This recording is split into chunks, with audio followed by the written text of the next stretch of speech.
अरविंद केजरीवाल और उनकी पार्टी के घोटालेबाज नेताओं के फैमिली वकील बन बैठे अभिषेक मनु सिंघवी की दलीलें अदालत में लगातार पिट रही हैं, जैसे शतरंज के मोहरे पिटते हैं।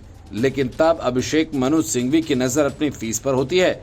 लेकिन जब सियासत की बाजी में वे खुद हार गए तो महीनों बाद भी उनका दर्द मिटा नहीं। कांग्रेस ने अभिषेक मनु सिंघवी को राज्यसभा का हिमाचल प्रदेश से टिकट दिया। सारे अंक गणित कांग्रेस के पक्ष में थे, लेकिन बाजी की कुछ ऐसी पलटी कि कांग्रेस में बगावत हो गई और अभिषेक मनु सिंघवी चुनाव हार गए।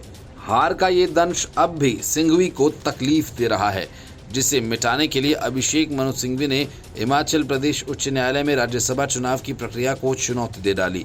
अभिषेक मनु सिंघवी ने व्यक्तिगत तौर पर हिमाचल प्रदेश उच्च न्यायालय लगातार पहुंचकर याचिका दायर की और इस याचिका में कहा गया कि ड्रॉ ऑफ लॉट्स के जिस नियम के तहत चुनाव हुए हैं वे हारे हैं, वह गलत है। उन्होंने उच्च न्यायालय से इस चुनाव को रद्द किए जाने की मांग उठाई है। अभिषेक मनु सिंघवी की तरफ से दायर की गई याचिका में कहा गया कि पर्ची में जिसका नाम निकले वो चुनाव हार जाए, ऐसा कोई नियम नहीं है। ये सिर्फ परंपरा के तौर पर प्रचलन में आ गया। उन्होंने चुनाव में ड्रॉ ऑफ लॉट्स की प्रक्रिया को चुनौती देते हुए चुनाव रद्द किए जाने की मांग उठाई है। हिमाचल प्रदेश में हुए राज्यसभा चुनाव के लिए कुल 68 में से कांग्रेस के अभिषेक मनु सिंघवी को 34, बीजेपी के हर्ष महाजन को 34 वोट पड़े। दोनों पक्षों में 34-34 वोट पड़ने के बाद नियम के मुताबिक ड्रॉ ऑफ लॉट्स अपनाया गया।